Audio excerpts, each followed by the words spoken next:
নমস্কাৰ সকলোকে আৰু সকলো চাগে এতিয়া ফুৰি আছে প্ৰায় 3টা বাজিবৰ ওচৰা-ওচৰি হৈছে আৰু আপোনালোকক ফাইনেলি মই দেখাই দিলোঁ যিটো যোৱাকালিৰ পৰা মই ভিডিঅ'ৰ আকাৰে আপোনালোকক কৈ আছিলোঁ যে এনেকুৱা এটা অসমক উপহাৰ দিম অসমৰ ৰাইজক যিটো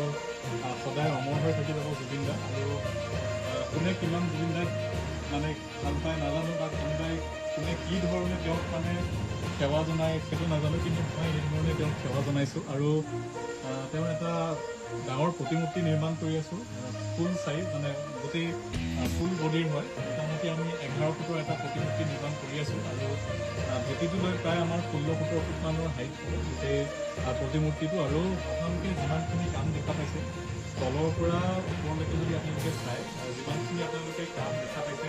এই গোটেই কামখিনি কালি ৰাতি গোটেই ৰাতি কৰিছোঁ আৰু আজিও গোটেই ৰাতি কৰিম কাইলৈও গোটেই ৰাতি কৰিম সাধাৰণতে এনেকুৱা এটা প্ৰতিমূৰ্তি বনাওঁতে মানে লাইফ চাইজৰ স্পেচতকৈও এইটো বহুত ডাঙৰ মোটামুটি 11 ফুট যিহেতু গতিকে এনেকুৱা এটা প্ৰতিমূৰ্তি বনাওঁতে 2 মাহ 3 মাহ সময় লাগে কিন্তু